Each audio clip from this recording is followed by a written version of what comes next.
Bom dia, meus irmãos em Cristo, graça e paz da parte do nosso Senhor e Salvador Jesus Cristo. Hoje nós vamos dar sequência ao estudo na nossa escola bíblica dominical. A lição de hoje é a lição de número 11, o fruto do Espírito Santo. A revista que estamos estudando é a revista Compromisso, que fala sobre a doutrina do Espírito Santo. Nesses últimos domingos temos falado bastante a respeito do Espírito Santo, quem ele é, o que ele faz, a sua atuação no passado, no Antigo Testamento, no Novo Testamento, os dons distribuídos por ele à igreja, o ministério dele nos dias atuais. Hoje nós vamos falar sobre um tema muito interessante, que é esse estudo apresentado pelo apóstolo Paulo na sua carta aos Gálatas, que nós vamos ler hoje, é o livro base da nossa lição. Mas antes de entrarmos no texto, vamos então tratar um pouquinho do tema que o apóstolo Paulo nos apresenta na carta aos Gálatas. Isso é importante. A igreja da Galácia, por isso que chama Carta de Paulo aos Gálatas. Os Gálatas eram os moradores da Galácia, naquela região ali na Grécia. E interessante que dentre as epístolas que o apóstolo Paulo escreve, ele teve uma grande dificuldade. A maior dificuldade que ele teve foi com a igreja dos Gálatas, porque era considerada a igreja mais judaica ou judaizante naquele contexto. Por quê? A comunidade judaica nessa região era muito grande e muito forte. Acontece que muitos se convertem e agora nós temos a participação deles na comunidade cristã. Acontece que eles querem, os judeus, incluir a doutrina judaica dentro da igreja. E o apóstolo Paulo, então, ele vai discursar nos 6 capítulos dessa carta justamente sobre isso. Ele acha que é incompatível viver a lei e a graça. Ele vem nos apresentar que Jesus se manifestou para que nós pudéssemos viver a graça. Uma vez vivendo a graça, a lei fica como sombra. Não é que ela é desfeita, não. Mas agora nós, quando o crente, quando a igreja cumpre a graça, a lei está incluída. Então ele vai tratar desse assunto de forma dura, usando até palavras difíceis, e eu queria que você me acompanhasse. Nós vamos ler alguns textos da carta aos Gálatas, só você vai me acompanhar na leitura. O primeiro versículo que eu quero que você leia está lá no capítulo 1, logo no versículo 6 e o 7. Olha o que diz, que coisa interessante.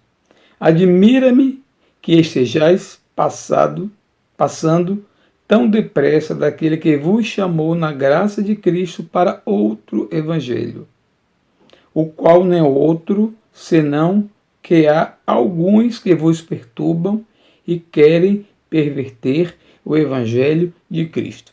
Aqui o apóstolo Paulo ele não está dando indireta, como nós falamos, ele está falando diretamente para aqueles pseudos novos crentes, judeus convertidos, que por sua vez estavam na igreja, mas estavam de certa forma tumultuando, tentando incluir doutrinas que eram comuns aos judeus e ao judaísmo. E agora o apóstolo Paulo acha que não é necessário, uma vez que a graça cobre tudo isto. Então eles estavam querendo, dentre outras coisas, eles lutavam e pregavam a volta, ou seja, a prática da circuncisão. Ou seja, que todo crente, mesmo sendo cristão, tinha que praticar a circuncisão. Todos conhecem que era o que caracterizava, era o sinal de um judeu, era a circuncisão, esse pacto estabelecido, essa aliança estabelecida no Antigo Testamento, ainda com Abraão e os outros patriarcas, e que muito tempo prevaleceu como sendo sinal da aliança visível do homem com Deus. Esse é chamado pacto da velha aliança. E Paulo vai dizer que não é necessário. Primeiro ele vai dizer que a aliança agora, que essa circuncisão, não é mais no prepúcio, é no coração, circuncidar o coração. Então ele vai agora criar, estabelecer novos paradigmas, novos modelos, né, que levam a uma vida cristã não pautada na prática, no legalismo, na prática de coisas que você faz porque é obrigação, porque se você não fizer, você vai ser punido. Não, agora ele prega que nós precisamos viver a graça de Jesus Cristo, e ele vai dizer por que nós precisamos viver na graça de Jesus. Então, cuidado, irmãos, com outro evangelho que hoje tem sido pregado, não hoje, há muito tempo, mas hoje especificamente, algumas igrejas cristãs, eu conheço algumas, estão voltando a práticas do Antigo Testamento, modelo de culto, liturgia, tudo voltado para o velho concerto, a velha aliança, com o uso de objetos que faziam parte do culto judaico, símbolos, utilização do hebraico no culto. Tem culto de igreja batista, inclusive, onde só se fala hebraico, tudo em hebraico. Então há de haver em nós uma preocupação de que, se estamos em Cristo, somos novas criaturas, temos um novo modelo que é pautado no que Jesus deixou para a sua igreja, e os apóstolos deram sequência na chamada sã doutrina. Então nós temos uma responsabilidade muito grande em viver uma vida pautada nos ensinos de Jesus, com base no Novo Testamento, uma nova aliança, não desfazendo do que foi feito no passado. Importante. O passado, como alguém disse, serve como um retrovisor. Você vai olhando porque vai te servir de orientação.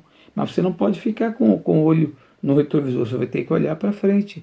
E Jesus nos chama para esse novo modelo. Um novo mandamento vos dou, pautado principalmente no amor. Diferente da lei, né, que era pautada no cumprimento rigoroso da lei, em detrimento do homem. Hoje não. O amor que Jesus pregou é a base da fé cristã. Amai-vos uns aos outros como eu vos amei. Essa é a premissa do nosso estudo de hoje, que fala sobre o fruto do Espírito Santo. Então já vimos que essa carta era escrita por uma razão, justamente tratar desse assunto, evitar que a igreja de Cristo entrasse dentro de um programa judaico. Então ele vai escrevendo esse capítulo 5, essa carta de Gálatas, e ele vai falando o tempo todo sobre isso, mas quando chega no capítulo 5 e no capítulo 6, especificamente no capítulo 6, ele vai falar sobre o fruto do Espírito. Nós já vimos o dom do Espírito derramado a todo crente que recebe a Jesus Cristo como Senhor e Salvador, ele tem o dom do Espírito Santo, ou seja, o Espírito Santo também faz parte dessa manifestação de Deus, ou seja, agora o crente ele tem o Espírito Santo, isso é uma condição, isso é o dom. Os dons do Espírito Santo nós vimos que são manifestações de Deus, dispensações, presentes que Deus dá à sua igreja, que são os dons, são muitos dons que ele dá aos crentes individualmente, para que esses dons sejam usados para a edificação do corpo de Cristo. Nós temos listas de dons: ministério, profecia, misericórdia, e outros mais que são listados na carta. Mas agora nós vamos falar sobre o fruto do Espírito Santo. Algumas pessoas confundem. O fruto do Espírito Santo já é diferente. Tem muito a ver com o nosso caráter. tem muito a ver com aquilo que nós produzimos enquanto crentes agora, enquanto nova criatura. Por quê? Quando nós éramos velhas criaturas no passado, produzíamos frutos dignos de velhas criaturas. E o apóstolo Paulo, então, ele vai falar sobre isso. Quais são esses frutos que o homem produz enquanto velha criatura e que agora precisa produzir por ser uma nova criatura. E eu gostaria, eu tentei, mas não tenho aqui, eu ia pegar uma ilustração. Uma fruta, por exemplo, a fruta simples, mas muito saborosa e cheirosa, para a gente só tentar entender o que é o fruto. Porque algumas pessoas também chamam de os frutos, é o fruto no singular. Pense vocês numa tangerina, né? Aquela fruta cheirosa, em alguns lugares no sul é chamada de pergamota, no Rio é chamado de mexerica, porque ela cheira muito e se entrega. Nós chamamos de tangerina. Veja que a tangerina é um fruto e você descasca com a mão e você vai tirando gomo por gomo e esses gomos que são iguais, eles compõem a tangerina. O fruto do Espírito é mais ou menos isso. Não é que nós tenhamos vários frutos, melancia, manga, laranja, manga, não. É um fruto só. E nesse fruto nós temos vários gomos. E todos esses gomos estão presentes nesse fruto, de forma que esse fruto, ele não produz um fruto. Essa fruta não produz um gomo só. Vários, mas são iguais e importantes.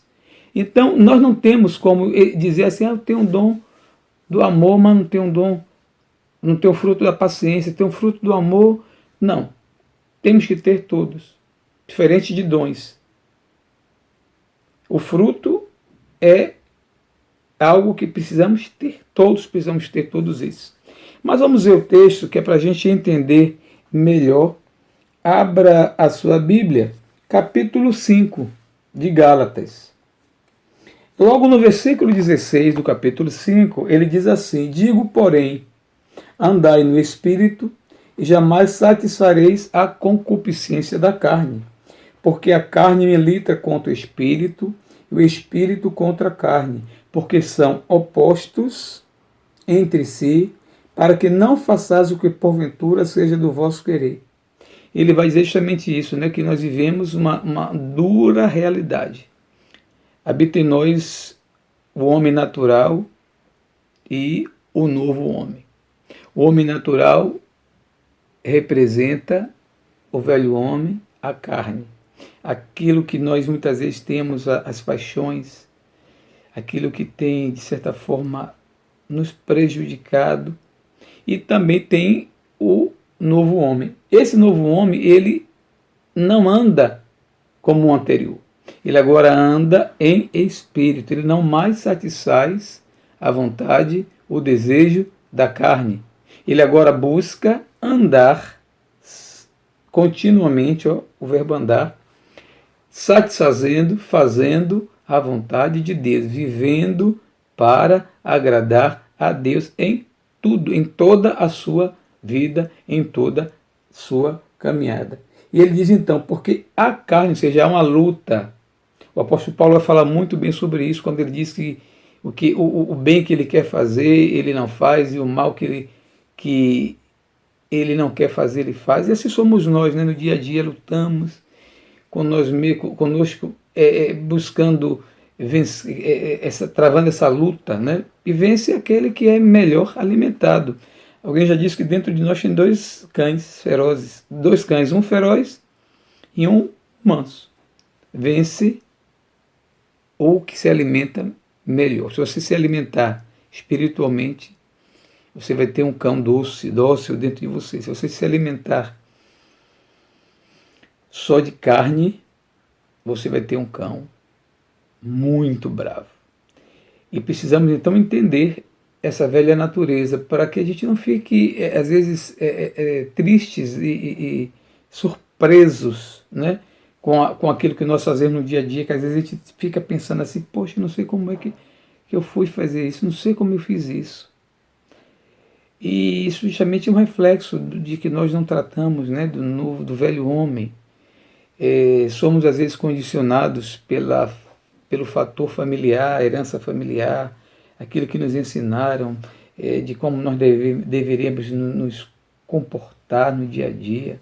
Isso desde cedo, né? Na infância a gente vai para a escola e na escola um coleguinha bate no outro, aí ele volta para casa, aí a mãe diz: eu não quero que você volte apanhado, aí você tem que bater. E ensina o menino a bater. Não estou dizendo que ninguém apanha de graça, hoje isso não é admissível, tem que se defender, mas agredir o outro porque foi agredido, ou seja, não levar desaforo para casa. As pessoas são ensinadas assim. Algumas pessoas chegam ao extremo de dizer assim: eu dou um boi para não entrar numa briga e uma boiada para não sair dela. E muitas pessoas, inclusive, hoje têm perdido a vida por, por bobagem no trânsito, por uma palavra que é dita desnecessária, uma ação, uma reação. Do jeito que a vida está, precisamos ainda mais hoje praticar e viver de forma espiritual, guiados, usados, liderados pelo Espírito Santo. Então ele vai dizer aqui, continuando: porque a carne milita contra o espírito, isso é uma luta diária, e o espírito contra a carne, porque são opostos entre si, ou seja, espírito e carne são opostos, não há comunhão, não dá para viver espiritualmente e carnalmente ao mesmo tempo, ou uma coisa ou outra. Ele vai dizer isso, são opostos, para que não façais o que porventura seja do vosso querer. O querer do homem é satisfazer a própria vontade, é satisfazer a sua natureza. E algumas pessoas são ensinadas assim: você tem que fazer o que tem vontade. Eu faço o que eu tenho vontade, não posso, alguns dizem assim: não posso nem deixar a vontade passar. Não, a vontade não, o velho homem já não nos domina, a vontade pode passar e vai passar. Quando você privilegia, quando você dá preferência a viver de acordo com a vontade de Deus. E ele vai dizer: mas se sois guiados, aí ele vai dizer: se você é guiado pelo Espírito, você não está mais sob a lei, ponto. Ou uma coisa ou outra. Não dá para viver sendo guiado pelo Espírito e guardando a lei. A lei diz isso, pronto. O Espírito diz: você deve ir além. A lei, ela chega a um ponto onde ela para. O Espírito Santo nos guia. E Jesus já ensinou isso, né? Andar um pouco mais, dar um passo além, dar o rosto, dar outra face, dar a capa. Tudo isso é uma orientação de alguém que é guiado pelo Espírito. Aí ele vai dizer agora interessante, ele vai relacionar, elencar o que são obras da carne e o que são obras do Espírito. Isso é interessante. Ele diz: ora, as obras da carne são conhecidas e são prostituição, impureza, lascívia, idolatria, feitiçarias, inimizades, porfias, ciúmes, iras, discórdias, dissensões, facções, invejas, bebedices, glutonarias e coisas semelhantes a estas, a respeito das quais eu vos declaro, como já outrora vos preveni, que não herdarão o reino de Deus os que tais coisas praticam. Olha que coisa interessante, que lista grande. Essa lista não está completa, porque quando ele diz assim, semelhantes, então ainda existem outras coisas semelhantes ou até diferentes que não estão na lista, mas aqui ele traz uma relação de coisas, irmãos, misericórdia. E eu fico pensando que essa carta não é escrita para o não crente, é para o crente. Essa carta é escrita para mim, essa carta é escrita para você. Então isso quer dizer que eu, na condição de crente, na condição de novo homem, de nova criatura, será que eu tenho alguma ainda prática dessas coisas na minha vida? Irmãos, é possível que sim. Não creio que tenhamos todas elas, porque não tem como, senão não teríamos o Espírito Santo em nós. Mas nós, por outra, nós incorremos em alguns desses pecados aqui. Muitas vezes nós nem damos conta de que estamos convivendo e vivemos com ele, né? Alguns aqui que eu digo a você que, por exemplo, se você me falar de prostituição, não sei o que é, graças a Deus, não faz parte da minha vida, impurezas, lascívia, idolatria, feitiçarias. Mas aí vem outra, por exemplo, inimizades, né? Ciúmes, iras, discórdias, dissensões. Essa coisa a gente já vai começando a ter, diz, não, isso aí de fato já faz um pouco parte da minha vida, né? Quem aqui nunca teve ciúmes? Quem nunca teve inveja? Inclusive, alguns até vão dizer que a inveja branca, ou vão dar um outro nome à inveja. São sentimentos ruins que às vezes nós carregamos, que impedem a manifestação total do Espírito Santo na nossa vida. E às vezes nós nos envolvemos numa capa de pseudo-santidade, achando que nós não temos tais pecados. Quisera Deus se não tivéssemos nenhum desses pecados, mas é por isso o Espírito Santo, né, através do apóstolo Paulo, comunica à sua igreja de que se há tais práticas, precisamos eliminá-las do nosso corpo. Não podemos alimentar esse tipo de coisa na nossa vida. Digo na nossa vida enquanto pessoa, na nossa vida enquanto igreja, na comunidade, não pode haver dissensão, não pode haver inveja, não pode haver discórdias, iras, tudo isto o Espírito Santo de Deus condena, Deus condena. Mas ele vai agora então traçar o paralelo, vai dizer de que forma nós podemos viver e o que o Espírito Santo produz em nós, que é esse fruto chamado fruto do Espírito Santo. Ele vai dizer logo no versículo 22, mas o fruto do Espírito é amor, alegria, paz, longanimidade, benignidade, bondade, fidelidade, mansidão, domínio próprio. Contra estas coisas não há lei. E os que são de Cristo Jesus crucificaram a carne com suas paixões e concupiscências. Se vivemos no Espírito, novamente, andemos também no Espírito. Não nos deixemos possuir de vanglória, provocando uns aos outros, tendo inveja uns dos outros. Assim como ele elencou, né, fez uma relação do que seria os dons, o fruto da carne, ele agora fala sobre o fruto do Espírito. E ele começa então falando a respeito desse fruto. Não são frutos, o fruto. Nós precisamos ter todos eles na nossa vida. Você vai me perguntar, é possível? É possível. Se vivermos, como o apóstolo Paulo está aqui dizendo, em espírito, se andarmos em espírito, estaremos produzindo esses frutos. Porque a condição para a produção desse fruto é a santificação. Buscar a santificação sem a qual ninguém verá o Senhor. Quando eu assumo diariamente que eu preciso me santificar, viver uma vida santa, separada por Deus e para Deus. Eu não vou dar brecha para o pecado. Ele vai estar tentando, de certa forma, nos tragar.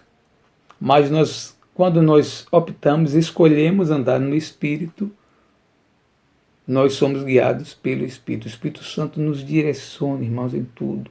Na palavra que sai da nossa boca, muitas vezes temos a tendência, no momento de uma discussão calorosa em casa, no trabalho, na faculdade, ou até na igreja, e você tem vontade, às vezes, de dizer algo que, naquele momento, naturalmente, fazendo parte da velha natureza, era cabível, mas agora você diz não. Eu tenho que agir como uma nova criatura. Da minha palavra, da minha boca tem que sair palavras agora de edificação. Então, só para a gente pensar um pouquinho Ele aqui vai então relacionar esse fruto, né? Que é um fruto do Espírito. Primeiro ele fala do amor, é a base. O apóstolo Paulo vai falar isso no capítulo 15 de Coríntios, ele vai dizer o que é isto. O amor, irmãos. O amor é a razão maior da nossa vida, é a razão do nosso existir. E esse amor nós temos o exemplo em Jesus Cristo. João 3,16 vai dizer que Deus amou o mundo de tal maneira. Não dá para dimensionar esse amor de Deus. E nós precisamos também viver na prática, não o amor da boca, de boca, mas o amor na prática. Amar uns aos outros, como eu vos amei, disse Jesus. Então precisamos ter esse sentimento. O amor é a base. Sem ele não temos como viver. É ele que nos move, é ele que nos sustenta, é tudo. Então precisamos ter amor. Ele vai falar também logo na sequência, ele vai dizer que o fruto do Espírito é alegria. Uma coisa interessante, né, que tem faltado hoje nas nossas vidas é a alegria. E estamos vivendo momentos difíceis em todos os aspectos. E por vezes eu, pessoalmente, tenho ultimamente me perguntado sobre isso. Eu já fui mais alegre, né? Eu já estive mais alegre. E por vezes eu me sinto triste. E eu fiquei pensando, está faltando alegria em mim. Né? E essa alegria é um fruto que produz, que é produzido. E nós, Jesus disse que nós transbordaríamos alegria, as pessoas alegres. Não confunda alegria com êxtase. Né? Não, alegria não é também um estágio ou um estado momentâneo, né? Alegre, você é alegre independente das situações. Claro que você pode estar triste. Falece alguém, você tem que estar triste. Alguém adoece, você tem que estar triste. Perdeu o emprego, você está triste. Mas essa tristeza, ela não vai produzir em você aquele sentimento de, muitas vezes, até de morte, que vai gerar até, vai desencadear em muitas vezes até uma depressão, né? Quando a pessoa ela é abatida por uma tristeza profunda. Mas a alegria é entender que, independente das circunstâncias, por mais adversas que sejam, por mais difíceis que sejam, temos a alegria porque Deus está em nós, Ele habita em nós. Ou seja, temos motivo. Não há, irmãos, motivo maior do que esse. Tem Jesus na nossa vida. Então, essa alegria vem dele, mesmo em momentos difíceis. Precisamos viver a alegria. E essa alegria não é uma alegria que só você sente. Quando nós somos alegres, já reparou? Não precisamos ficar gargalhando. Não estou falando que a alegria é risada, não. A alegria é uma pessoa que ela é bem consigo mesmo, com os outros, ela é suave, ela é leve. Onde ela passa, ela distrai, porque ela não é pesada.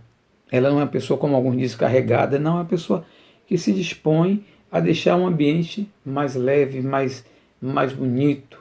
E isso você pode fazer quando você leva o seu sorriso, quando você leva a sua simpatia, você está levando a sua alegria. Essa alegria vem de dentro, porque é produzido pelo Espírito Santo de Deus, independente das circunstâncias. As circunstâncias não tiram a sua alegria. Mas ele também vai falar ainda de paz.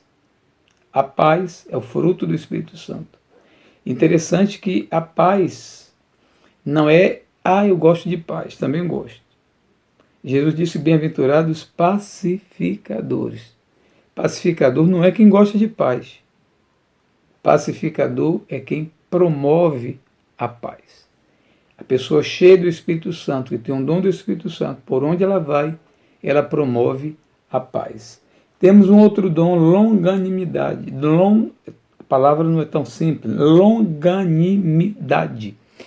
Essa palavra é uma palavra junta, né? Juntou duas palavras, longo ânimo. Ou seja, uma pessoa que não desanima com facilidade. Tem muito a ver com alegria. É uma pessoa constante, independente da situação, ela não perde a alegria, ela não perde o ânimo. A palavra ânimo quer dizer alma, né? Ela é uma pessoa que ela não se deixa abater, vai demorar muito para que ela perca o ânimo. Será que você tem perdido o ânimo facilmente? Tem desanimado facilmente com as dificuldades? Ou você é aquela pessoa que tem superado tudo? Tem hoje o que algumas pessoas chamam de resiliência, né? Esse longo ânimo. Uma outra é benignidade e bondade, são palavras parecidas, né? Ser boa, ser generoso, pessoas que, independente do outro, independente do que o outro faça, independente da ação do outro, são boas.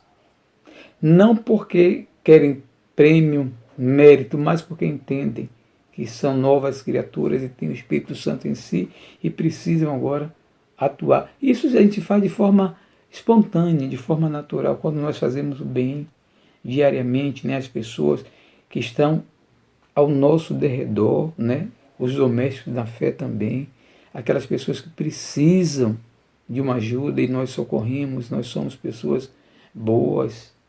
Será que nós somos? Será que o que falam de nós é isso? Pô, fulano é bom. Que pessoa boa, que pessoa maravilhosa, que pessoa prestativa, aquela pessoa que você pode contar. Esse é o dom, esse é o fruto da bondade. Ele vai falar também da fidelidade, da mansidão, que também tem a ver com a longanimidade e domínio próprio.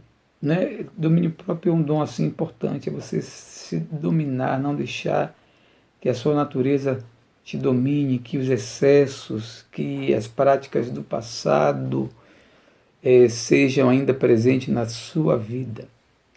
Queridos, esse capítulo ele se encerra no versículo 25, dizendo: se vivermos no Espírito, andemos também no Espírito. Então o segredo, querido, é andar com Jesus. Andar e cumprir o que está lá na carta, quando João escreve a sua carta, capítulo 2, verso 6, foi aquele que diz estar nele, esse também deve andar como ele andou. Então, o segredo, irmãos, para a prática, o exercício diário, a produção diária do Espírito Santo é andarmos com Jesus. É andarmos com Jesus. Diariamente, fazermos aquilo que Jesus fez. Há um livro interessante que a gente ainda hoje pode ler. Eu queria concluir indicando aos irmãos a releitura desse livro. É o livro que diz: em seus passos que faria Jesus. Quando nós escolhemos andar com Jesus, nos tornamos semelhantes, parecidos com Jesus. E naturalmente, sem que haja esforço em nós, o fruto será produzido. Que Deus te abençoe, irmãos, com graça, com paz, misericórdia. E que dia a dia você possa viver essa experiência